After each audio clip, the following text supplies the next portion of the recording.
욥기서 31장 29절에서 40절까지입니다.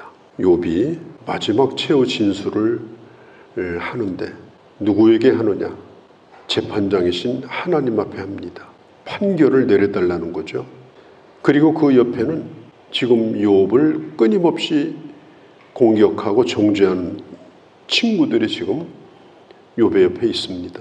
특별히 오늘 욥은 무슨 얘기를 하는가 하면 나를 원수처럼 대하는 사람들, 나를 적대적으로 대하는 사람들, 오늘 29절에도 나를 미워하는 자가, 우리가 살다 보면 나를 미워하는 자가 있어요. 잘 지내고 싶은데도 미워해요. 가까이 하고 싶은데도 멀리해요. 내가 잘 되기를 결코 바라지 않아요. 잘 되는 걸 몹시 싫어해요. 계속해서 속으로 저주를 해요. 저 사람 안 됐으면 좋겠다. 이런 사람이 욥에게도 있었습니다. 오히려 그 사람이 망했어요. 오히려 그 사람이 더 재난을 당했어요. 그럴 때 욥은 어떻게 했느냐? 내가 즐거워하였던가? 그 사람이 망했다고 해서 내가 박수를 치고 잘 됐다.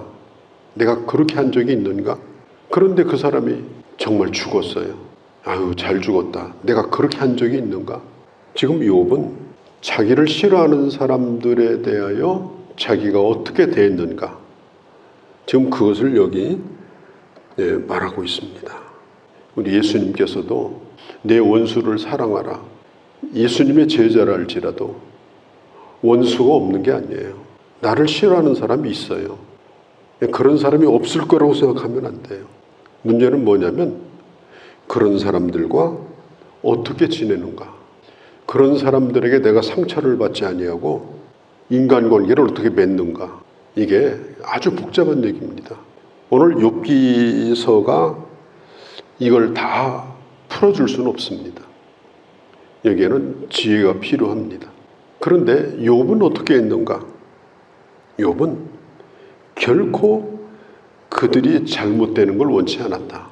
사도 바울이 로마서 12장에 보면 너를 핍박하는 자를 저주하지 말라. 왜냐? 심판하는 것이 하나님 앞에 있기 때문이다. 그가 굶주리면 먹이고 그가 추우면 입혀줘라. 그가 목마르면 마시게 해라. 악을 악으로 갚지 말라. 그러면 숯불을 그의 머리에 얹는 것과 같아서 그 사람 스스로가 견디지 못할 것이다. 하나님께서 선인과 악인에게 골고루 햇빛을 주시는 것처럼 그 사람이 나에게 어떻게 대하는가와 상관없이 주님의 마음을 잃어버리면 안 된다. 그걸 그렇게 한다면 그게 바로 하나님의 사람입니다. 너에게 잘해주는 사람에게 잘해주고 너에게 못해주는 사람에는 아주 몹시 또 못하고, 그러면 그 예수 믿는 사람으로서 뭐가 다르냐? 보복하고자 하는 마음, 이런 마음을 가지지 말라. 우리 예수님께서도 그런 말씀을 하셨습니다. 악한 자를 수용하고 용서하는 것은 약한 자가 하는 게 아니에요. 약한 자의 미덕이 아닙니다. 용서는 강한 자의 미덕입니다. 소인배는 그렇게 하지 못합니다. 큰 사람이 그렇게 합니다. 그 용서하는 것은 부끄러운 것도 아니고 내가 패배하는 것도 아닙니다. 예수님께서 자기를 십자가에 못 박고 있는 사람을 향해서 하나님 앞에 기도하기를, 하나님, 지금 저들이 무슨 짓을 하고 있는지 안 되면 결코 이렇게 하지 않을 겁니다. 모르고 하는 일이니까 저를 용서해달라고. 예수님이 십자가 위에서 하신 기도가 저를 용서해달라고 그렇게 기도하셨습니다. 나에게 좀 불편하게 대하는 사람하고 덜 이렇게 엉켜서 싸운다면요, 아마 내 몸에서 그 진흙탕이 떨어질 날이 없을 거예요. 항상 어딘가 얼룩이져 있고 보기가 흉하고 눈에 보이진 않지만 머리는 다 헝클어져 있고 여기저기 그냥 얼굴은 뜯겨나가고 옷은 다 찢겨나가고 그런 심정으로 아마 살 거예요. 결코 행복하지 않아요. 진흙탕 인생을 사는 거죠. 그렇게 하지 말라. 주님이 그렇게 말씀했습니다. 욥은 어마어마한 부자예요. 모든 사람이 다 알고 있어요. 요즘으로 말하면 재벌입니다. 재벌. 요즘도 뭐 재벌이 뭐 문제가 생기면 뉴스에 나오잖아요. 그리고 얼마나 사람들이 말이 많아요. 사실과 상관없이 그런 사람 하나가 잘못되면 엄청나게 욕을 합니다. 그리고 너무 재밌는 건 이렇게 보면요, 유명한 사람에 대해서는 사람들이 산 사람도 죽었다고 얘기해요. 아마 그 사람 죽었을 거야. 옛날에 인기 좀 있었는데 요즘 안 나오더만 죽었어. 근데 죽은 게 아니에요. 조용히 산속에서 살고 있는 거지. 근데 죽은 지가 옛날인데요, 살았다고 또 생각하는 사람이 있어요. 그러니까 욥에 대해서도요, 얼마나 많은 얘기가 있었겠어요. 그럴 때 나는 어떻게 했다, 이 얘기를 지금 욥이 하고 있는 거예요. 고린도전서 4장에 보면 사도 바울이 이렇게 얘기합니다. 다른 사람의 판단을 내가 그렇게 크게 여기지 않는다. 왜냐면 그건 그 사람 판단이니까. 그 사람이 나에 대해서 얘기하는 건 그 사람 생각이에요. 뭐 그 생각까지 내가 뭐 다 돌아다니면서 고쳐줄 수 없으니까 그냥 그렇게 하시라고 내버려 두면 돼요. 바울도 하는 얘기예요. 누가 나를 비난하고 비판하거든 그 사람의 판단을, 그것을 크게 여기지 말라. 그러면 어떻게 하느냐? 나는 적은 것으로 여긴다. 왜? 나를 판단하실 분은 하나님이시기 때문이다. 그리고 바울이 한마디를 더 얹어 놓습니다. 나도 나를 판단하지 않는다.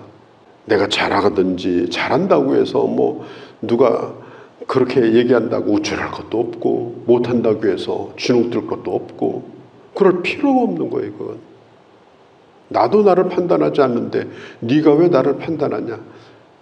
그리고 그냥 지나쳐버리면 되는 거예요. 그리고 하나님 앞에서 살아가는 인생, 하나님 앞에서 사역을 하는 것, 바울은 그렇게 당당하게 살았습니다. 여러 종족들의 수모가, 이 말은 여러 사람들이 와서 이 욥을 괴롭혔어요. 그렇다고 해서 대문 밖에 나가지 못하고 잠잠하였던가? 난 부끄럽지 않다. 그렇다고 그래서 방에서 나오지도 못하고 세상이 나를 알아주지 못하네, 나를 욕하네, 그리고 문 밖에 나가지 못하고 자기는 그렇게 하고 싶지 않다는 거예요. 이건 우리가 욥에게서 아주 배울 부분입니다. 사람은 그렇게 하면 마음을 탁 닫아버려요. 그리고 세상과 단절을 시켜버려요. 그런 일을 몇 번 당하면 아주 마음이 부정적이 돼버리고. 근데 욥은 그렇게 하지 아니하고 나는 바깥에 당당하게 나갔다. 왜 나갔느냐? 그들의 얘기는 옳은 얘기가 아니기 때문에, 그들의 얘기에 대해서 내가 부끄러운 사람이 아니기 때문에. 그리고 뭘 했느냐? 31절 32절에 나는 나그네를 대접하는 일을 게을리하지 않았다. 나는 문을 잠그고, 야, 사람들한테 잘해줘봐야 아무 소용없다, 내 실속이나 차리고 살자. 욥은 그런 소인배가 아니었습니다. 그럼에도 불구하고 문을 활짝 열고 또 지나가는 사람 데려다 대접하고, 결코 문을 닫지 아니하고 이웃들과 소통하고 특별히 어려운 사람들에 대하여 대접하고 섬기는 일을 게을리하지 않았다. 참 얼마나 멋집니까? 우리가 이 부분에 대해서 우리가 좀 주의해서 깊이 생각을 하셔야 됩니다. 단절하고 살면요, 결국은 자기가 만든 감옥에 자기가 갇혀버려요. 그건 자기가 깨기 전에는 누구도 못 깨요. 단절된 삶을 살아요. 혼밥 먹고. 예? 그렇게 하면 그 인생이 결코 행복할 수가 없어요. 힘들어도 또 마음을 열고, 힘들어도 또 적극적으로 선을 베풀고, 또 내가 잘못한 일이 있으면 솔직하게 또 인정하고. 사람이 뭐 완전할 수는 없잖아요. 33절에 내가 언제 다른 사람에게 내 악행을 숨긴 일이 있거나 나의 죄악을 품에서 감추었던가? 얼마든지 내가 완전한 사람이 아니니까 누가 나를 욕하더라도 일부분은 일리가 있는 얘기예요. 그런 얘기를 또 우리가 조용히 들어보고 또 나를 고쳐나가고 이렇게 해야지, 부정적인 얘기만 하면은 욕을 하고 싸우고 진흙탕 만들어버리고 내 마음은 한없이 혼잡하고 이렇게 되면 안 돼요. 오늘 욥이 하는 얘기입니다. 내가 지금 이런 지경에 앉아 있는데 누가 나에 대해서 무슨 얘기를 못하겠냐? 그러나 나는 열려져 있다. 이 D.L. 무디 목사님이요, 유명한 봉사입니다. 미국의 무디 신학교도 있고 지금도 그런데요. 이분이 전도해가지고 제이 스미스라고 하는 분이 예수 믿고 전도자가 됐어요. 그런데 이분이 얼마나 죄를 강력하게 지적하는 설교를 하든지 그 범죄 집단, 그 도시의 범죄 집단 사람들이 이 목사님을 어떻게든지 흠을 잡아서 매장시키려고 3년을 쫓아다녔어요. 그렇게 하다가 어떻게 했냐? 다 예수 믿었어요. 욥이 얘기를 합니다. 나도 잘못한 일이 있을 거다. 완전한 짓 못하잖아요, 사람이. 그러나 적어도 나는 하나님 앞에는 내가 부끄럽진 않다. 완전해서가 아닙니다. 우리가 주의를 해야 돼요. 욥기서를 보면서 완전해서가 아닙니다. 그럼에도 불구하고 하나님이 나를 인정해 주신다. 그것 때문에 내가 좀 부족한 것 때문에 누가 비난하는 것에 대해서 크게 마음을 쓰지 않았다는 거예요. 그리고 사실은 이 35절이 이 31장 결론입니다. 35절을 보면요. 누구든지 나의 변명을 들어다오. 나의 소명이 여기 있으니 전능자가 내게 대답하시기를 바라노라. 나를 고발하는 자가 있다면 그에게 고소장을 쓰게 하라. 이 말이 무슨 얘기예요? 나를 고발할 일 있으면 고발을 다 해라. 나는 하나님 앞에 내가 무죄하다는 사실에 대하여 나는 서명을 해서 나는 주님 앞에 판결을 내려달라고 하겠다. 그리고 그 36절, 37절에 보면 이런 얘기예요.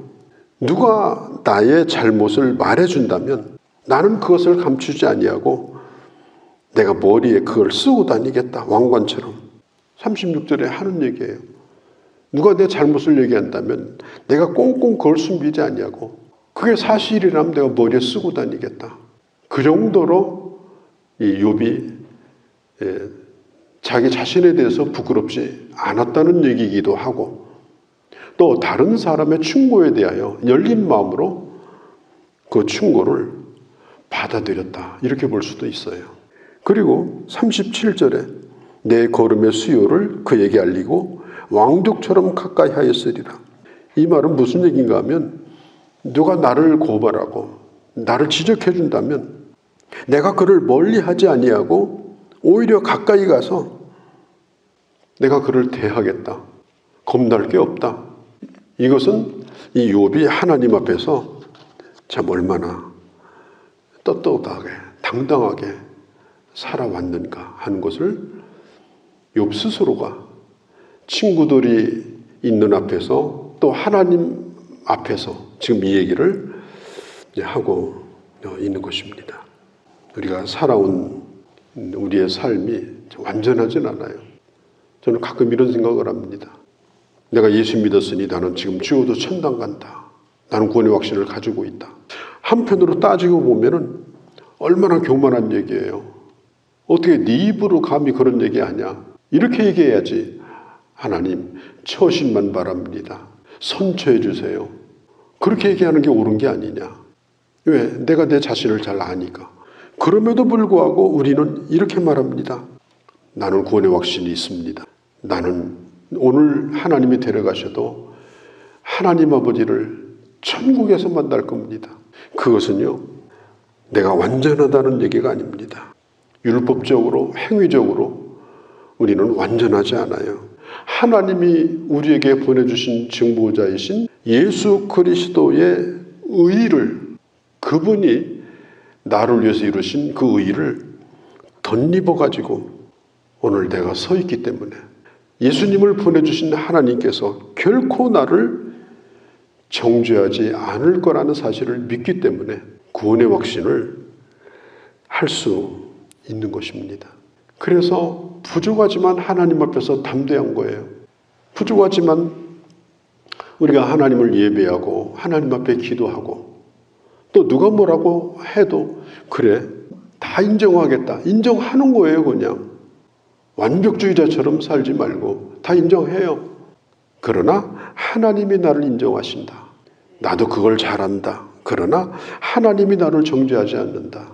우리가 그런 당당함, 그런 담대함, 그런 모습을 가지고 이 욥처럼 살아가면 오히려 그것이 보기에 하나님 보기도 좋고요, 사람 보기도 참 좋은 겁니다.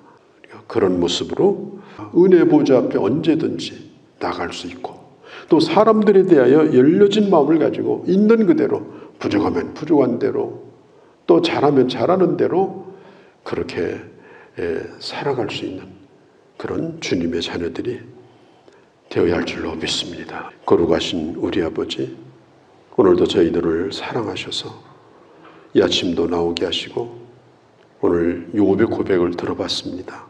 내가 변명하니 들어다오. 하나님이여, 내가 변명하니 들어주시옵소서. 여기에 내 이름 석자를 적고 서명을 하였습니다.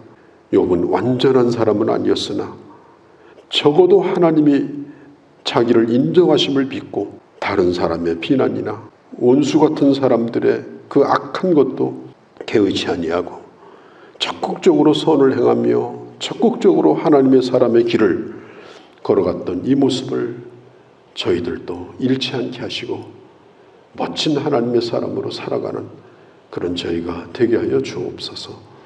우리 주 예수님의 이름으로 기도하옵나이다. 아멘.